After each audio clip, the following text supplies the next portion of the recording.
Quite a start to this hearing. Dr. Christine Blasey Ford telling her story. And you just heard Senator Durbin ask her to what percentage would she say that Brett Kavanaugh was the person who attacked her? And she said 100% certainty. Compelling testimony, obviously emotional. You could hear a pin drop in that committee room as senators listened on. And Martha, the questioning from Ms. Mitchell, the prosecutor, a little jilted because it's 5 minutes and it's separated by each senator. So it's not stringing together as far as where she's trying to go in that questioning. You have to believe that the Republican senators right now are asking themselves whether or not this was a good idea, whether or not they have robbed themselves of their opportunity to ask pointed questions in a way that perhaps might be more compelling. Ms. Mitchell is doing what she probably has always done, which is to methodically go through the questioning almost as if she's taking a deposition. At the rate that she's going through these questions could take, 7 hours if she didn't have to do it in these chopped up little bits of 5 minutes, during which she then has to pass it over to a Democratic senator. Let's bring back our panel. Chris Wallace, Shannon Bream, Marie Harf, Britt Hume. Chris, you read the opening statement from Dr. Christine Blasey Ford, and it is one thing. But then you hear it, and in the way that she expresses it, and anybody can be critical or not, but it is a totally different thing after you hear it. This was extremely emotional, extremely raw, and extremely credible. And nobody could listen to her deliver those words and talk about the assault and the impact it had had on his life, on her life, and not have your heart go out to her. She obviously was traumatized by an event. I think you're actually being too nice about the format of the hearing. So far, we've heard from 6 people.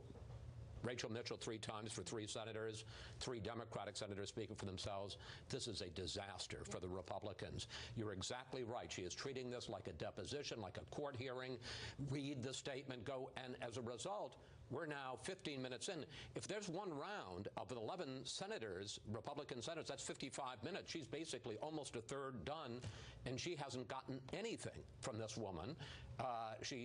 There was one obvious point when she said, I know about 4 people who were in the home. One of them was this woman who's a friend, Leland, who has denied having been at the party or knowing anything about this. She didn't mention that. I mean, and she was locked in the bathroom and said somebody was talking on the bottom, even though she couldn't hear the talking. But she hasn't landed a big point. And meanwhile, the Democrats are landing haymakers.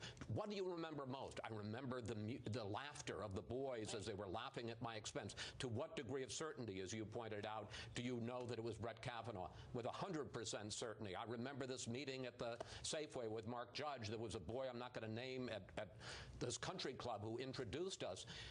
The Democrats are making their points and building her credibility, and Rachel Mitchell has so far not landed a glove on this witness. I mean, Shannon, you're an attorney. She's obviously trying to lay out the discrepancies between the different accounts that she's given, and to create the environment where there may be an ability to say to her, you've given different stories, and this puts a ding in your credibility to some extent. How'd you get home? And they lay out the neighborhood. She doesn't know how she got home.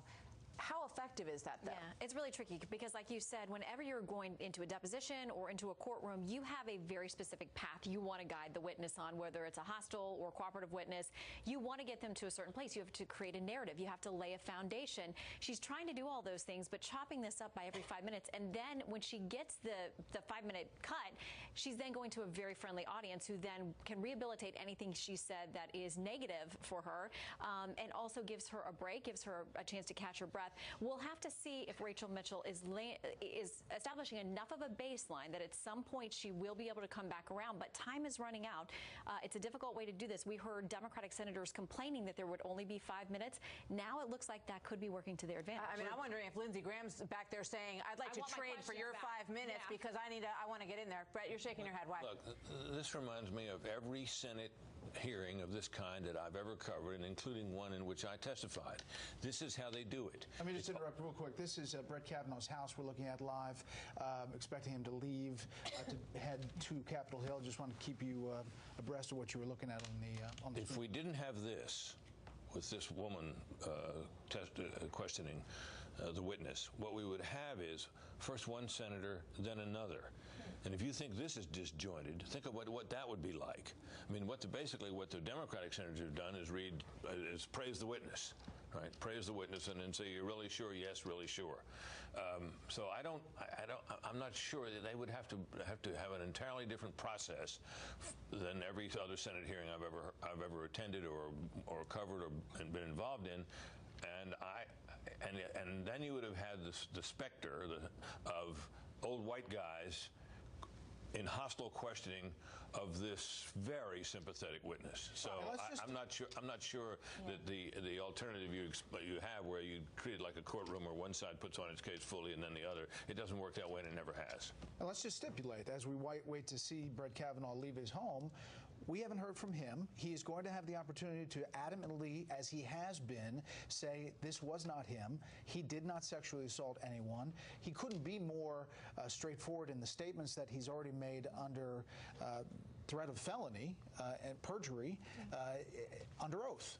That's right. And this is a judge who has a long history of being someone who is upholding the law. So while this testimony is very compelling, we're also going to hear other testimony today from somebody who says this was not me. We are, and I think what's been interesting is that over the past 24 hours, as these other allegations have swirled out there, the pushback from Republicans has been this is a coordinated partisan campaign to take down Judge Kavanaugh. It is hard to watch Dr. Ford and believe that that's the case, right? She looks terrified to be there. She looks very emotional. She does not look like some partisan hack who's trying to take down Brett Kavanaugh. Brett, you're right. We will hear from him this afternoon. But the one name that also keeps coming up in many of her answers is Mark Judge. He submitted a statement, but there are a lot of people saying he should come testify. He is a key part of her story. Forget about the other allegations that he has been alleged to be a part of. Even though Feinstein mentioned them in the beginning. He's a key part of this. He should come testify. He's throughout this whole story. And again, it's this question that we talked about earlier. If we leave this hearing with all these open questions that have not yet been answered, what do the next few days look like for Brett Kavanaugh? Also, I thought one of the most compelling moments of her testimony was when she described going to the grocery store. Absolutely. Because I think it was a moment that any teenager could put themselves in. Absolutely. And feel, oh, every time I see him, he's very friendly to me, but now something has clearly changed. She described him, she said, I said hello, and his face went white. He was nervous, he didn't want to speak, and he looked ill. Now, that's her account. You know, maybe that's what happened, maybe it isn't. I just want to come back at Britt, because I understand that hearings are disjointed, and you're going to have one side for a period of time and another side. My point is the time, the metabolism of the hearing. You don't have time to set all these predicates. You don't have time to lay this narrative. Make your point. Let me just, Rachel Mitchell ought to be saying, you say so-and-so was at the meeting, or at the party, they say they weren't at the party. In other words, you don't have time to say, well, where were you here, and read this letter and take your time. The Democrats are scoring points, and so far, Rachel Mitchell hasn't laid a glove on her. But there's also... But look, remember, in this atmosphere, politically, the whole way the Republicans have set this up is to get away from the idea that they're going to brutalize and tear down this witness. They're all haunted by what happened in the Anita Hill hearing. Now, her credibility was seriously, incredibly damaged. But Arlen Specter, who led that questioning, went around basically for the rest of his career apologizing for it. Republicans are worried, I think, as much as anything, that what they're going to do is to further inflame the Me Too movement by a lot of hostile questioning. Now, this gentle line of questioning this lawyer is asking may lead somewhere. It may not.